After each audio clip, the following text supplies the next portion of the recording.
If it ain't broke, don't fix it. It's probably the only quote that could best describe the TU3 Tutorial World. Dubbed by many as the Redstone Tutorial World, this map was an integral stepping stone for 4J Studios on their long and amazing journey to creating some of the most iconic, beloved, and talked about tutorial worlds many of us remember fondly. With it being the first tutorial world to teach us about new features that had arrived with an update, it was our first example of what many would call a modern day tutorial world, educating us all on the new features and additions that just got released and letting us test them for ourselves. It was also sadly the last time we'd see the first tutorial world in all its glory. Today I'll be not only talking about this amazing world and giving you a modern day tour of it with some beautiful BSL shaders, but I'll also be sharing this historic piece of Minecraft's past with you. I am of course talking about the second Minecraft tutorial world to ever be released, otherwise known to many as the Redstone Tutorial World.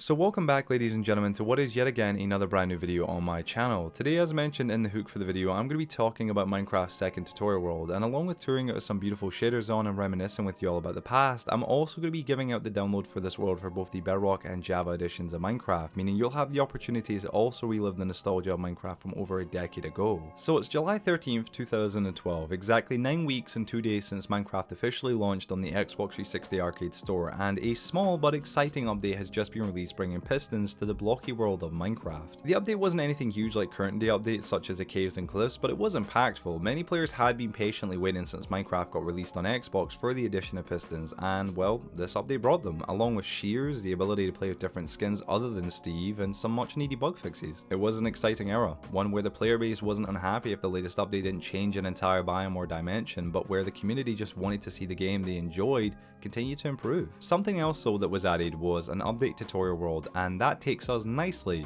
into the next segment of the video. So here we are again, the first tutorial world. Well, no, not exactly. This isn't the same tutorial world from when the game was released. In fact, with the latest update, 4J changed a few things within it. In the surrounding area, you'll discover a few new additions, including some very cool looking piston contraptions, one that shows how sticky pistons work by when being activated allowing water to flow through, and the other, well, you just push a button to move a block back and forth. I gotta say though, it is kind of hypnotizing, right? Like to a certain degree, just pushing the block back and forward, back and forward, back and forward, back and forward, back.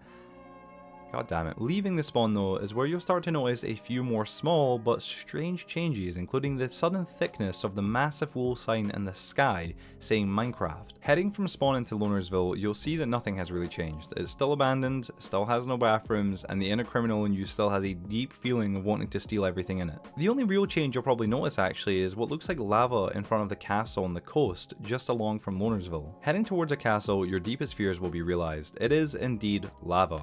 However, conveniently, this very small and hardly even noticeable redstone contraption will be your saving grace. All you'll need to do is press a button and watch in complete suspense as this machine right here builds an amazing bridge to your castle.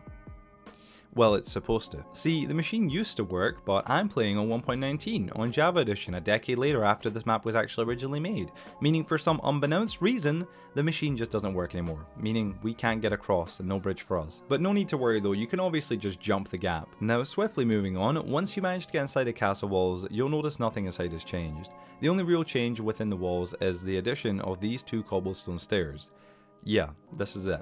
The good people at 4J obviously realize we apes love to go to the highest spots in the world, so they should probably add stairs. A cool little secret that has been added though just outside the castle walls is a secret underwater tunnel that if you follow all the way down has at the end a secret stash of diamond equipment making you instantly OP. So we are almost done with our last tour of this beautiful world, but we have got one more major thing we need to do, and that is check what is inside the thick Minecraft sign in the sky. So we go mining for a little while, get some cobblestone, and then naturally build on up to see what's inside. When we reach the top, you'll notice a weird lever on both sides of the sign, and when activated, you'll see the inside of the sign is not only completely hollow, but also has a nether portal inside of it.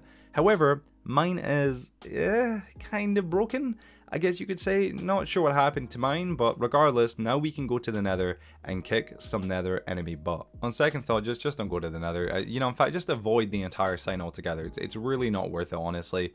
I'd just much rather fish. It's more peaceful, makes me less likely to have a stroke, and just overall is a better thing to do. So after fishing for a short while to get over my dislike of the nether, I still have one more location to visit before I can successfully say I've seen everything the TU3 Tutorial World has to offer, and that is, you guessed it, the weird lighthouse that floats on the sea. Now, as mentioned in the first episode of this series covering the TU1 Tutorial World, the lighthouse didn't have any stairs, which resulted in me giving a very poor rating on Airbnb, but since 4G had seemed to realize we like to go up to high places with them adding stairs to the castle tower, I kind of presumed they had done the same for the lighthouse, and I was completely wrong. But regardless, after getting some sand and building up for the second time now to the top of the lighthouse, I can successfully finally say with confidence, this tour is complete. Now before I end this video, I've got to say giving credit is always important, and I want to clarify that although I am sharing the Tutorial World downloads and making this video, obtaining these maps would not have been possible without the amazing collaboration and help I received from my good friends and fellow Minecraft LC supporters,